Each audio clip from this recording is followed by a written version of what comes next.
You got right into that singing and elbowed me out the way. You almost sang too fast for the theme song. Did I? You did. Oh, I wasn't paying attention. You was like a second ahead. I was ready to get in You there. were ready. Well, hello Ready. and welcome back to another episode of Just Gay Stuff Podcast. I'm Lauren. And I am Jess. And I don't know what it's like on the day that this episode is coming out, but I can tell you right now, it is bloody freezing here in Queensland. It should be against the law. But you're an odd sort. You find it's freezing when it's like under 23 degrees. Yeah, but I don't know what it is today. I reckon it's like 18. It's like 18 or 16. It's gross. Although we were talking about this at dinner last night when you were playing. Everybody's like, have you seen the TikTok where it's like 12 degrees and everybody in each state is like Victoria, whatever, Adelaide, Orwell, or Sydney, blah, blah. And Queensland, it's like, fuck, it's freezing. They have all like their hoodies and everything on. I'll be an Eskimo. Yeah, you'd be the Eskimo. Yeah. Well, before we get into this week's episode, I wanted to sort of discuss something with you that I overheard on the radio, which was really funny to me. Like, I work in an office job and that can be quite boring at times. So you just listen to the radio So my all day. colleague and I have a radio station going, but I thought this particular topic was really interesting because it was like these words went bing in my head. Oh, yeah? Because the topic was queer baiting. Oh. And we had just recently done an episode on queer baiting. And I thought this was really interesting because the host that was asking about queer baiting, she genuinely did not know. She was asking her co-host, oh, what is queer baiting? Because she's straight and her co-host is queer. Yeah, her co-host is queer. So she was asking them, and it was kind of interesting because when we did our episode, we spoke a lot on like TV shows Writing and movies and and writing marketing and that kind of thing. However, with this one, they were talking about artists, and those artists in particular being Harry Styles and Benson Boone. Yeah, see, when we touched on artists, we only kind of touched on those who had like kissed same-sex people for like music videos and stuff like that. Yeah.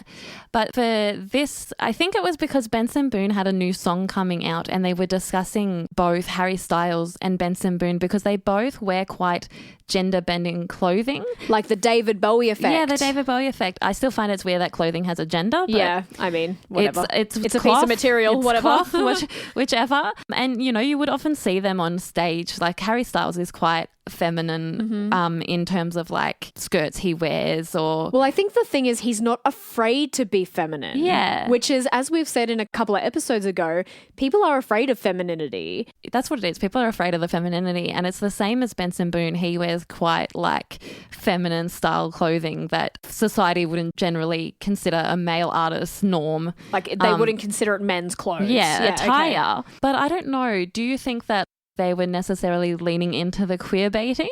Or do you think that it's just a fluid way of them being? I don't think it's queer baiting at all. Yeah. And I know that wasn't the general consensus of this particular radio Conversation, segment. yeah. But I think that this is people of a new generation literally allowing themselves to be expressive through clothing because, as you've said, clothing is genderless and it should always have been that way. Yeah, and I agree. I think if you strip everything back and you take away gender as a whole and it's just a person, these are artists. So, of course, they're going to express themselves in a creative way. And sometimes it's just nice to feel flowy and whatnot. Like you and I are the same. Sometimes we like feeling pretty in a dress or like feeling like comfy I'm in not pants. like that. Well, okay. But in You know what saying I that, mean. No, in saying that, I would agree that like if I could wear sweatpants everywhere, I would. Yeah. Just because it's comfy. They're not gendered. Like, yes, okay, guys at the gym wear sweatpants mostly. That doesn't make me a guy at the gym, you know. I would never go to the gym. But I think the whole thing about these artists being so fluid is to show this next generation of people that we can be this way and it doesn't take away from masculinity. Yeah. It doesn't take away from femininity, you know? I think like clothes are clothes and as we said, it's just a piece of material. Like what's it matter? Like who wears it? I think it's really interesting as well because back in the Roman times and the ancient Greek times, they all wore togas. So they were all essentially wearing dresses, and then really. Scottish heritage is kilts and that's just a giant skirt. Same, But yeah. so how come when you look at these different aspects of culture, we're not emasculating that man wearing a kilt, but we'll happily emasculate someone like Harry Styles for wearing a skirt. Like Yeah. it's the same thing. It's I think I like, I've never been a huge Harry Styles or One Direction fan, but Me I neither. love Harry Styles in the way that people scrutinize him over his fashion choices, and his thing is to go bigger and bolder every time. It's like a big fuck you to the world. But ultimately, like, what's it matter what you wear? Yeah, and he's just comfortable. So. Here's the funny thing. He shows up in these outfits, right? And people go, you shouldn't have worn that, blah, blah, blah. But if he showed up naked, they'd still have an issue. Oh, yeah, of course. This is where I feel like There's no winning. you know what? You got to just do you. In this lifetime, in your lifetime, you got to do you. You got to be as happy as you can be, because at the end of the day, you're always going to upset someone. Yeah. So you may as well make yourself happy, really. Exactly. I agree with you. I don't think that they're necessarily leaning into the queer baiting to increase their sales. No. However, that was the consensus of the radio station that they put really? it, that it was in that context increasing sales and listeners and stuff. But I disagree. I disagree that way too. And like you said, we had a discussion about Fletcher recently. Yeah, which I have to say, it's funny because our episode came out where I spoke about she erased her queer history. Well, on her Instagram, that is all back now. So I think that she has realized how maybe damaging it could have been. Yeah, how maybe like she went the wrong way about certain aspects of what she did there. So congrats to Fletcher for, putting her queer history back on the internet. Rectifying the situation. Yeah. Just as you were talking about the queer baiting from Harry Styles and Benson Boone, which I don't think is a thing through clothing. Yeah. Let's talk about the AI generation of Robert Irwin and Shawn Mendes. See, I haven't even seen that. I didn't even know this was a thing. You haven't seen it? I haven't seen it. Have you not been on the internet for the last month? No, I haven't seen it once, and I did not know this until we were out to dinner the other night with our friends. Oh my and you brought God. it up. Okay, so everyone listening, I'm sure And you've Lauren. seen I'm sure you've seen the viral photo that's going around, which is very 100% AI generated. Like, you can tell, because in the photo, it's Shawn Mendes and Robert Irwin, and they've got their arms around each other, but the arms are like the wrong arms. Odd. Yeah. Yeah. So AI has done a terrible job of getting their clothing correct. But this image has broken the internet. Yeah. Because obviously there was rumors flying from this AI image. And then obviously Robert Irwin's people have gone, we don't know where this has come from. It's just AI. I don't think Shawn Mendes' people have commented on it, or I haven't seen it. Yeah. What I do find interesting are some of the comments on this photo. And obviously we know as queer people to stay out of the comment section. I still love to read the comment section to see how society is progressing. They're not getting very far. No, it was a mistake. Let me say it was a mistake. But one comment stood out to me, and I have to say, I disagree with it so hard that it is just so wrong. So this one comment said, Steve Irwin would be saying, crikey, my son would never do anything like that. I disagree. I am here to say the Steve Irwin that we all know and love would be so accepting of his son. I feel like Steve Irwin would be the head of the Pride float parade. It would just be a gay crocodile. I feel like he was just so progressive as a human that he would not be so closed off to queer people. Yeah. So I just wanted to bring that comment forward and be like, no, fuck you. We as a nation know Steve Irwin better than your little homophobic ass does. So. Oh, yeah, true. Steve Irwin would be the head of the queer community, queer ally I parade, reckon. all that. He'd be like, yeah, my son's queer. Woo. Yeah, I reckon. So anyway, Right. so we'll get after into this week's episode now. After this blabbing session, yes, Lauren, take it away. All right. Well, in this week's episode, I thought we'd do something a little bit interesting. Okay. I'm down for interesting. Well, as you know, I like to put Jess into some precarious positions. She does, everyone. It's not sex. Calm down. This is not a sex podcast. Do that on the radio. No. I know we have a 9 p.m. slot, but still. What I mean is we're going to play a game. So you liked last time when I got you to play that game of who you would date and close your eyes. And Yeah. blah, blah. But this time, I don't know if our listeners remember if they've gone all the way back to the beginning. We did an episode called Is This a Lesbian Myth or Lesbian Mythbusting? That wasn't that far back. Oh, well. Probably a month or so ago. A month or so ago. Yeah. It feels like way back. It does. Well, for this one, I have decided that queer people as a whole, we often hear myths Oh, yeah. So Oh, yeah. I've decided we're going to play a game of queer myth busting. All right. I'm ready. I'm ready. Sit back, relax, and who you going to call? Just Gay Stuff Mythbusters. Woo! Just kidding. I liked that. I don't have the rights trademark for that. Lauren, It's shut up, Lauren. funny. So the way this game is going to go, I'm going to ask you the question and you're Okay. going to tell me if you think this is a myth, explain your answer. Okay. Or if it's true. And then Okay. I'll explain the real answer. Okay, you ready? We're not getting sciencey like those guys on the actual show. Oh, no. Mythbusters. Okay. I didn't do science. Okay. All right. The first one. Yep. We just talked about this in the recent episode. You can always tell someone is queer by the way they look or dress. Myth or truth? Myth. Myth. Because sometimes they're just an art student. Or alternative? Or alternative. We can't gender clothes. We can't queer clothes up. We can't make clothes gay. We can't make clothes straight. Yeah. I mean, I understand, like, if I saw a guy walking around in booty shorts, yes, I would think he was camp and gay. But that's where stereotypically that's just been a social thing. That doesn't actually necessarily mean that. That's true. Well, as you said, that is a complete myth. Complete myth. And this myth suggests that queer people fit into a stereotypical appearance. Nope, they don't. And for example, this is some of the stereotype things that people often assume or get told. So Can I say, though, some of us do fit the stereotype. that's true. And some of us do. And some of us have that way because that's how you feel belonged or accepted or what you want to express yourself as. And that's totally fine. And I know people keep saying we need to squash the stereotype. Absolutely. I agree with that. But I think we also have to admit that some of us still fit the stereotypes. Yeah. And some of us like that, and that's okay. So here are some of the assumptions for said stereotype. Okay. Gay men are assumed to be flamboyant or fashion forward. I mean, it's quite a compliment to say that you're fashion forward. I like this one because this is not true looking at both you and me sitting here. Lesbians are imagined as masculine or butch. I can be masculine if you want me to. No. This one I have a problem with. Bisexual people are stereotyped as confused or just experimenting, often portrayed with hypersexual clothing. Hypersexual clothing. Yeah. Do you know, what do you picture a bisexual to wear? I'll tell you what I think. Jeans and a shirt. I picture a bisexual like Jenny in the first episode of The L Word. Really? Like cargo pants and cons and a singlet with like a really girly hairdo. Okay, interesting. Because it's kind of like, a mix of both. yeah, and I know that's just 100% a stereotype, Yeah. but that's just where my mind goes. I don't know. I've never assumed, but then as someone who presents quite femme and identifying as a bisexual my whole life until coming out as 26, I don't know. You're like, I wear what I wear. Yeah, wear what I wear. I'm comfortable. Right now, I'm wearing a black jumper. Right now I'm wearing a black jumper and cargo pants, so...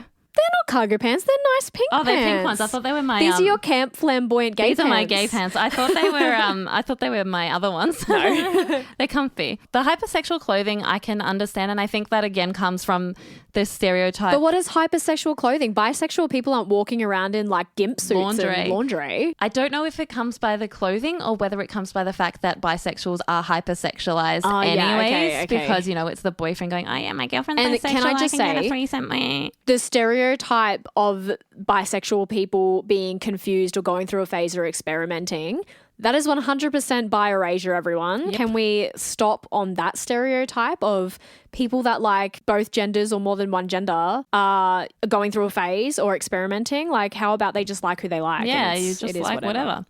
The next one, trans people are expected to present in exaggerated versions of their gender. Well, that's ridiculous. Yeah. Trans people can present however they want to present. Exactly. The same as everyone on this planet. Yeah, it's true.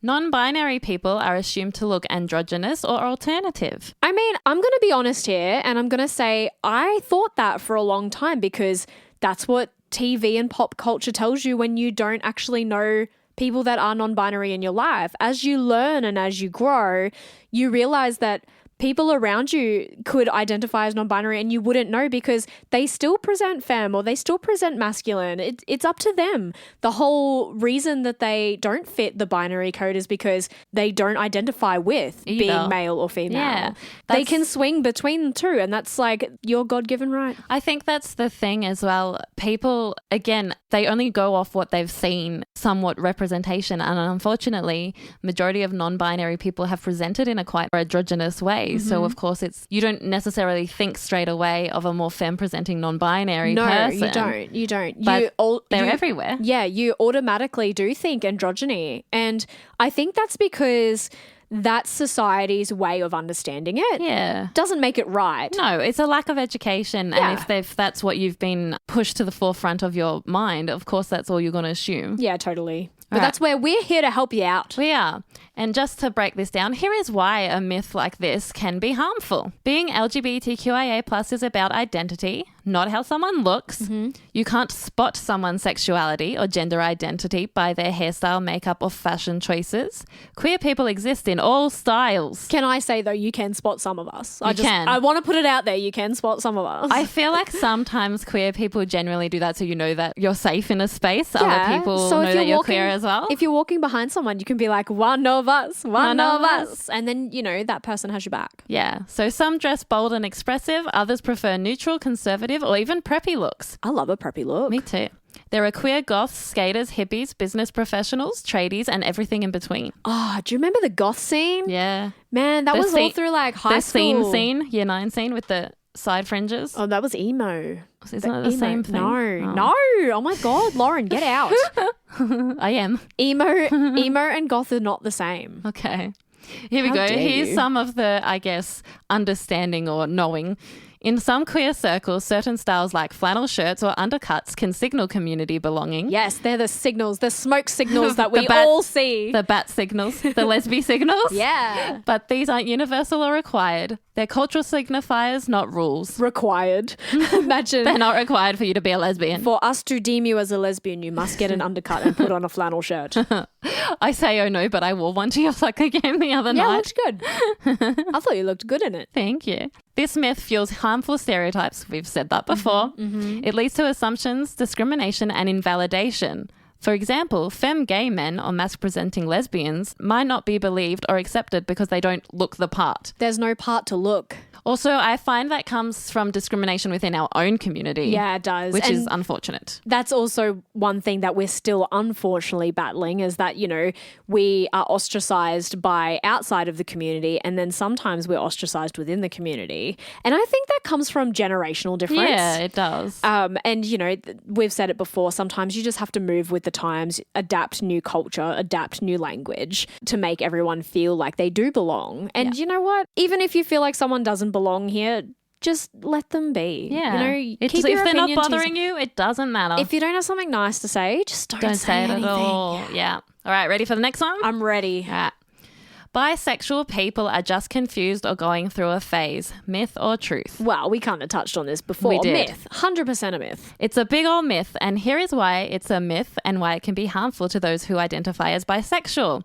Jess mentioned the bi erasure before. Bi erasure is real. So, this myth suggests that people who identify as bisexual don't really know their sexuality yet. They do. It's bisexual. But even if they didn't, that's okay. Yeah. Or they're just experimenting before choosing to either be straight or gay. It's not a choice. Thank you. I was like, the choice ain't there. It implies bisexuality is a temporary stop on the way to the final identity rather than a legitimate orientation in its own right. Yeah. No.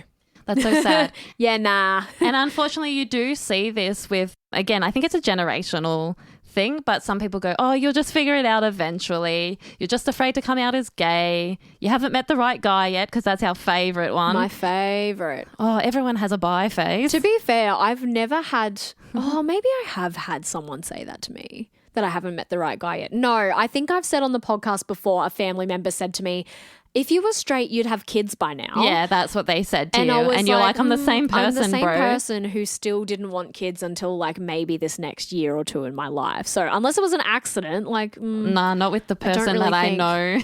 Yeah, yeah. Well, this is a harmful one because your sexuality is not a choice, as Jess whispered in the microphone before. It's actually, scientifically proven if you listen to our other episode from a couple of weeks ago. It's true. Well, as Jess said, if you listen to our Sexuality is a Spectrum episode, you would know that it is 100% not a choice. Not a choice. Calling bisexuality just a phase invalidates a real and enduring sexual orientation, causing feelings of shame, isolation, and confusion. Mm-hmm. It pressures people to choose a side, ignoring that bisexuality is about attraction to more than one gender, not just who they are dating. Mm-hmm. This myth fuels biphobia from both straight and the queer communities and contributes to higher rates of anxiety, depression, and suicidal ideation due to stigma, dismissal, and erasure. Yeah. And I think some of these things like you just haven't found the right man yet, you just haven't found the right woman yet, that kind of thing.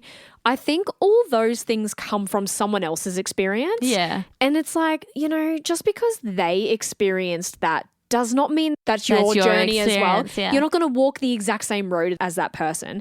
And, I've had this argument before when people have spoken about, I saw a post on Facebook and it was like this girl talking about how when she was a child, she was a real tomboy. Yeah. And she kept asking her parents like, oh, I want to be a boy. And, they didn't put her on hormone blockers and they didn't do that because it was the 90s and that wasn't there like wasn't a as massive much thing. education around it. And she was saying, oh, well, now she's in her 20s and she's married to a beautiful man and they have 2 kids. And she's saying, oh, if she had have gone down that trans journey, she wouldn't have what she has now. And that's all good and well. And her message was that parents shouldn't be giving in to their kids saying they want to be a boy or they want to be a girl if they are the opposite gender because people grow and they evolve.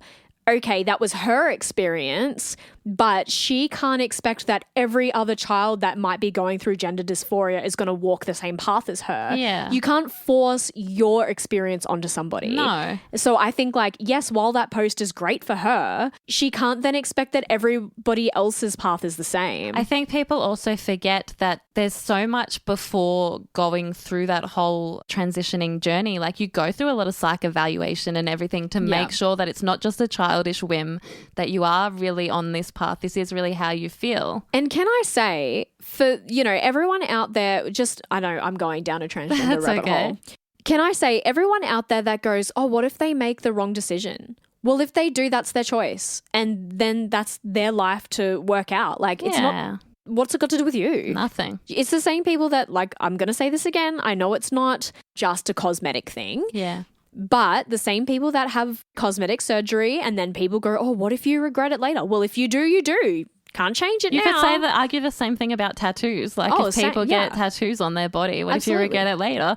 So same thing. Yep. Well, going back to this. Sorry, I went on it. Bisexuality after. Rabbit hole. I just wanted to say to my bisexuality kings and queens, bisexuality is valid and real.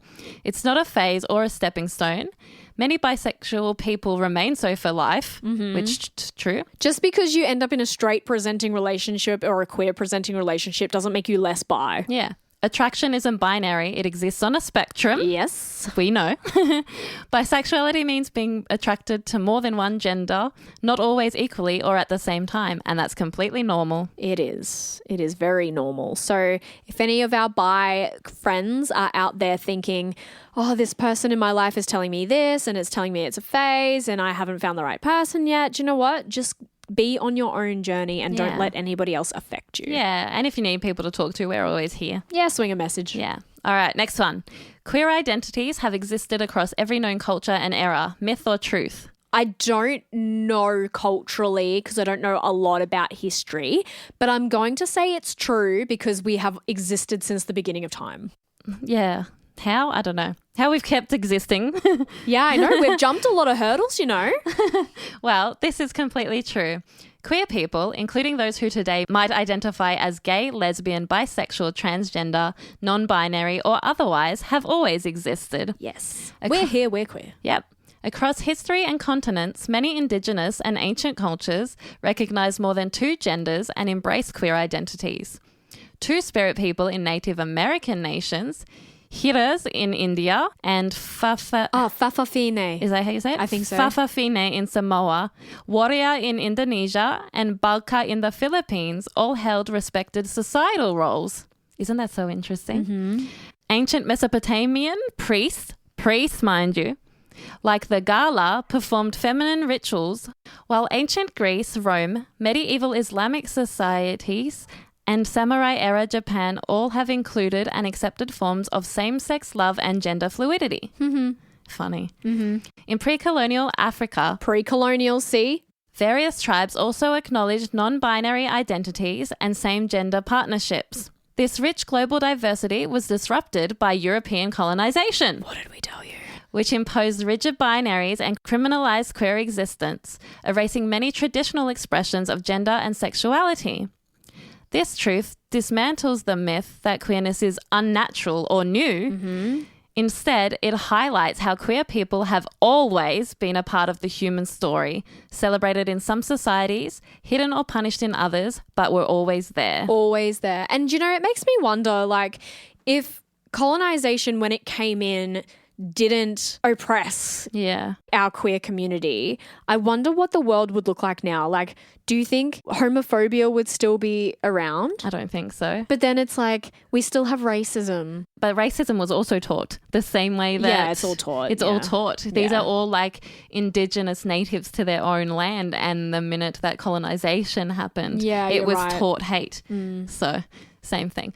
Knowing this empowers queer people to reclaim history, challenge erasure, and affirm their identities are not a trend, but they are timeless. And they are. As we've known, like, we've done a few of these historical episodes now, and we know that we've been here forever. Yeah. All right. Ready? Yep. Many transgender people report significantly improved mental health after transitioning. Myth or truth? I think that one's the truth. Yeah. Yeah. This one is 100% the truth, and I have many trans friends who have said this. Transitioning can be life-saving, not just life-affirming. And that's really true. You see in a lot of like documentaries or cultures. I know on Stan there's one I really want to watch where it's like from girls to boys or three men or something. There was one on, I don't remember what program, but it was very, very interesting, and it followed the lives of 3 female to male people in the UK. Yeah, I think we're thinking and of the same one. And I follow one of the guys on TikTok. His name's Jamie. Oh, really? Yeah, it was really, really good. I think that's the same thing. And often you see how, and anyone would feel that way when you're so oppressed and so unhappy living in your body as unauthentically you. Of course, you're going to start to have these thoughts. And then, you know, people... Even though, yes, trans people and non-binary people and queer people have been around for centuries, as we've just read. They've not all been able to have access to the affirming care either. And that also ends up in the same unfortunate way that women who don't have access to abortion care end up really hurting themselves or killing themselves or making themselves unwell because of that. It's really sad because those services are out there and they should be able to be available for everyone who needs it. So, for many trans individuals, transitioning, whether socially, legally, medically, or a combination, brings significant relief from the distress of gender dysphoria. The psychological distress resulting from a mismatch between one's gender identity and assigned sex at birth.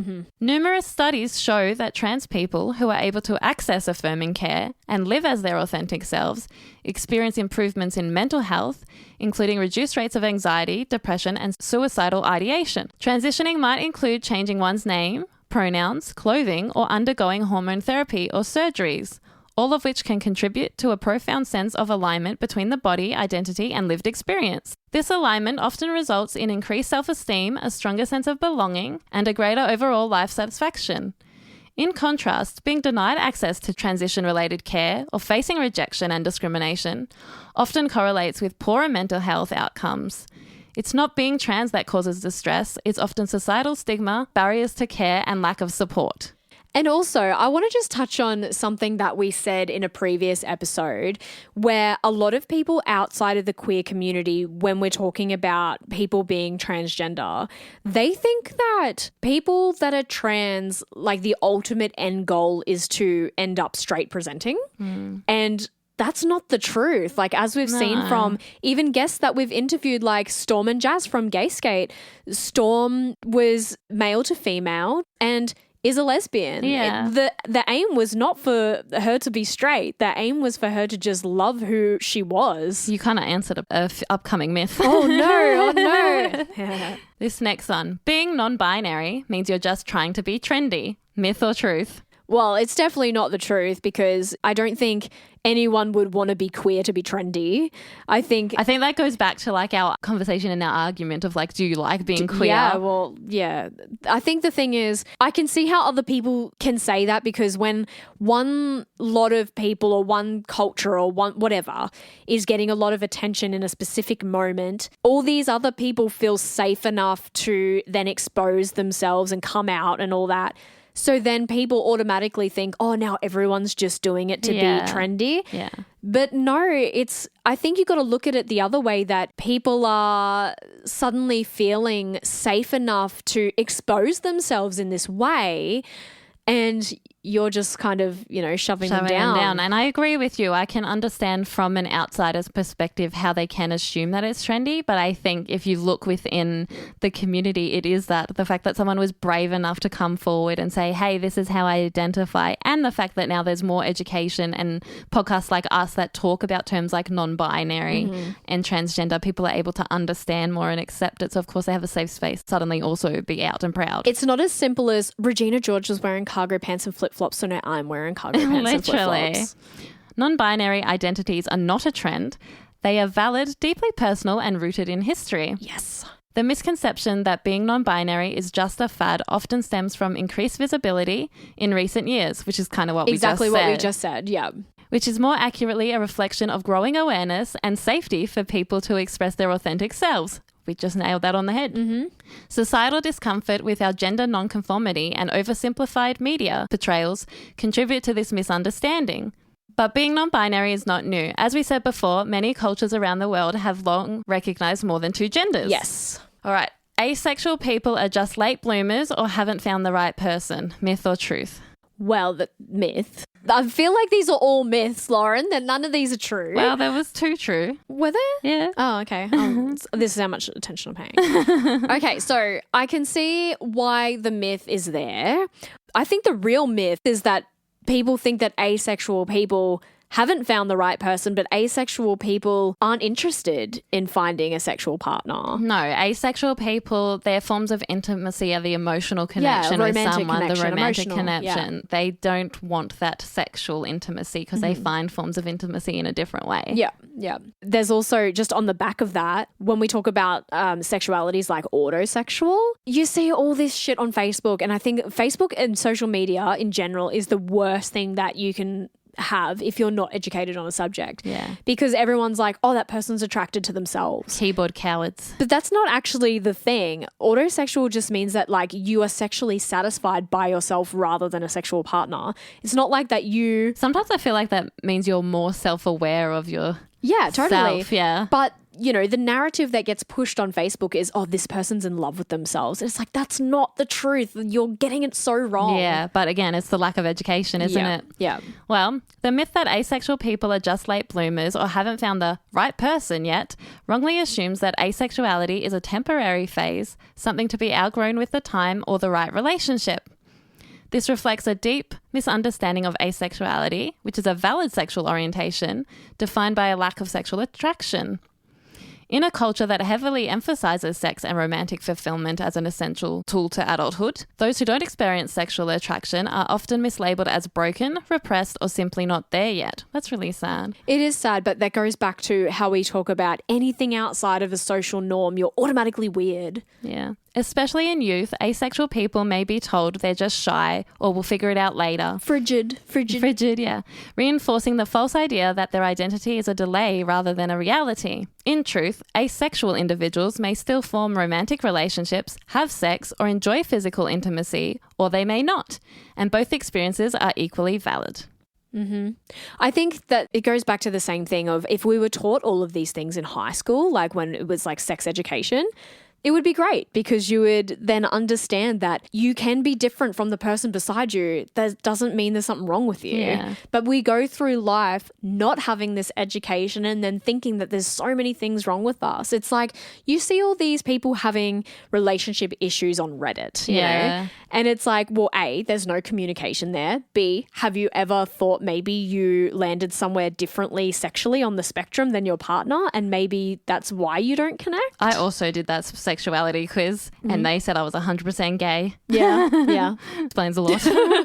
Well, I could go on forever because I have quite a few here and I think we might have to do another episode of this because we're kind of getting into the long haul now. But I might end with this one for you. Being queer is a Western concept. Myth or truth? Well, as we know from how much we've seen through history and different cultures, we know that this is an absolute myth. Yeah, 100%. So this is an absolute myth. And the myth that queerness is a Western concept falsely suggests that the queer community and identities are modern inventions of Western culture. Which we know is not true because we were suppressed by colonization, not brought in with it. Yeah, rather than the natural expressions of human diversity found globally. Which, can I say, if we take away all these things that influence us, like religion and social hierarchies and all these other things that come into it, and we just viewed each other as human, we could have all these relationships that we wanted to, or just explore our fluidity. Yeah. And it wouldn't be so rigid, and we wouldn't have to feel like we're doing the wrong thing by liking the girl next door. Yeah, you know? exactly. So this narrative is often used to erase or delegitimize queer people in non-Western societies, painting them as victims of foreign influence or moral decline. In reality, many pre-colonial cultures around the world recognize and respected diverse expressions of gender and sexuality. As we mentioned before in a previous episode and at the beginning of this episode, identities we might now describe as queer. These rich traditions were often suppressed or erased by European colonial powers who imposed rigid binary gender norms and criminalized same-sex relationships. Today, religious and political leaders in some countries continue to promote this myth to justify anti-LGBTQIA+ laws, framing queerness as a threat to cultural or national identity. The lack of queer representation in mainstream, often Western-centric history further fuels this misconception. The truth is that queer identities have existed across every known culture and era. They are not Western imports, but deeply human. We are all just human. And if we were always treated that way, we would have a very different outlook on how we live now. How different do you think the world would be? I know. I think it would be so different. It would be like living in a fantasy, I feel like. Yeah. Because we would have the freedom to just be ourselves without... What's and, the word? And like What's the word? Prejudice. Yeah, without prejudice. Without prejudice, without hate. Do you know one thing from that movie 13, which was like my Still first, haven't watched it. My first queer kiss Awakening experience thing. Yeah. One thing that was said, which it's not to do with queer, but the girl says in the movie, if everyone procreated with someone from a different race in 2 generations, we would have no more prejudice because we would all be mixed race. Yeah, I know. So that's really interesting. And if we looked at it in the same as like, you know, if... I don't know, if in terms of queerness, if we could strip back all these like social norms, maybe like in another 2 decades of generations, we might have. That's what I always find so interesting is like how, like, and we've mentioned this before, how do you suddenly have societal norms? What do you define as normal or unnormal? But I think we've defined that because it's just been ingrained in us. Yeah. And what we've seen on TV and what influences us, that's what we think is normal. Yeah. That's why people that have grown up in queer circles don't understand why people hate queer people and like vice versa. Like, you know, I wish we could all just be. Yeah. And maybe one day... You sounded like the girl in Mean Girls that doesn't actually go to the school. Why could it just be rainbows and butterflies? Yeah. Well, I do feel like that, but maybe one day it will be. Maybe. Obviously, I could go on and on about the myths that society or lack of educated people have constructed in their minds out of thin air about the community, but we would be here forever. We would be. So I hope our listeners learned something, or maybe they already knew something. They knew. And for now, that's it from us. That's it from us. So until next week, I guess you better remember to stay gay, motherfuckers. I'm talking about, you're talking about, we're talking about just gay stuff. Thanks for joining us on another episode of Just Gay Stuff. Make sure to follow us at Just Gay Stuff Podcast on all your socials and write to us with your stories at justgaystuffpodcast@gmail.com.